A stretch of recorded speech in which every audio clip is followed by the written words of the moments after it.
दास पलटू कहें संत में राम है, राम में संत है सत्यमान है।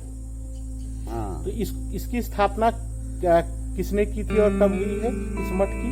इसकी स्थापना 130 साल हो गया। पापा जीता दास जी यहाँ भजन किए थे जी। उन्हीं के नाम पे ये जीता दास आश्रम है और केवटला धाम के नाम से प्रसिद्ध है स्थान। अच्छा, ये किस परंपरा से थे, किस संत की परंपरा से? ये बाबा पलटू दास। हाँ, बाबा गोविंद साहब। अच्छा, बाबा गोविंद साहब की परंपरा हाँ, से। ये बोला बाबा गोविंद साहब का भी जन्म इसी जनपद में हुआ हाँ, था और वो एक कवि भी रहे हैं। अरे उनकी रचनाएं मैंने देखी विद्वान भी भी थे, हैं। विद्वान भी थे। तो उनका निवास वो कहाँ से थे? यही नहीं, वो गोविंद साहब मठ है, हरौली गोविंद साहब। अच्छा, नेवरी के पास है। हाँ, ये इसी जनपद में एक स्थान है जिसको गोविंद साहब के नाम से जानते हैं। तो मखदूम साहब के बगल में है वो। मखदूम साहब जो यहाँ पर एक दरगाह है, किछौछा शरीफ उसको कहते हैं।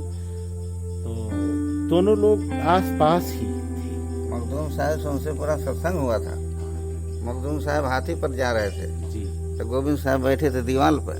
कहा भाई चलो मिलान कर लो। वो दीवाल चलने लगी तो मखदूम साहब उतर कर दरस परस दोनों मूर्ति किए। तो मखदूम साहब के आप जैसा हमारा सब कार्तिक मेला लगता है ना, जी जी उर्स को बोलता है, जी, उर्स जी। मेला लगेगा हमारा, उसके बाद आपका लगेगा, जी आपका मेला भी बढ़िया लगेगा। जी। इस क्षेत्र में दो जो सूफी बड़े, आप चाहे संत कह सकते हैं, साधु कह सकते हैं, महात्मा कह सकते हैं, ज्ञानी कह सकते हैं, या फकीर या पीर, किसी भी नाम से आप उनको जान सकते हैं। तो दो इस क्षेत्र के बड़े संत हुए हैं और दोनों बड़े संतों का आपस में बड़ा सौहार्द का भाव था। समन्वय भाव ये था। बाबा विरागी दास बता रहे हैं और दोनों में बड़ी एकता थी।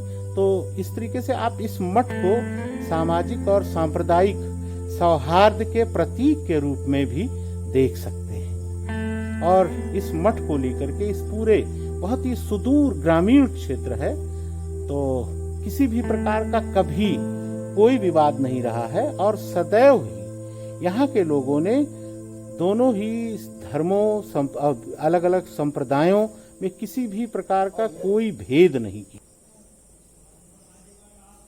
पूरा देखिए बहुत ही साफ सुथरा एकांत में ये मठ कबीर पंथियों का स्थापित है। कुछ स्थान ऐसे होते हैं जहां पर आप केवल अनुभव करके ही वहां के प्रभाव को समझ सकते हैं, जान सकते हैं। तो वास्तव में ये मठ ऐसा है, बहुत नाम नहीं है इसका और ना यहाँ पर बहुत भीड़ होती है। बस समय समय पर यहाँ पर ज्ञान, दर्शन और आध्यात्म के कार्यक्रम चलते रहते हैं। तो आप लोग देख सकते हैं।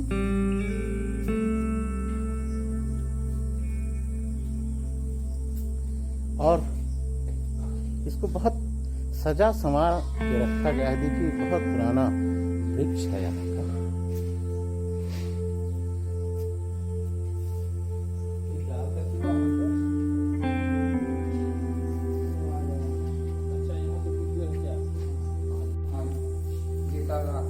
देखिए ये छतरी है, यहाँ पर सत्संग होता है और अध्यात्म और ज्ञान यहाँ पर बांटा जाता है। और देख सकते हैं कितना निर्मल, कोमल, और वास्तव में आने के बाद आपको शांति और अध्यात्म की अनुभूति होगी। आप उससे साक्षात कर सकते हैं।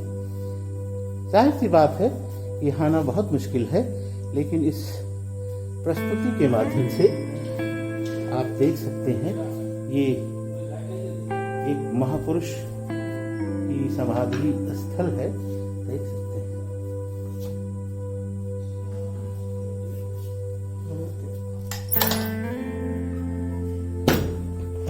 शांति के साथ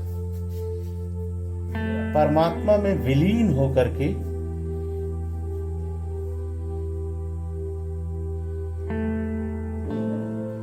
बज़ाहिर संसार से नाता तोड़ चुके इस साधु की कब्र पर आकर के आपको एक विशिष्ट प्रकार की शांति की अनुभूति होगी।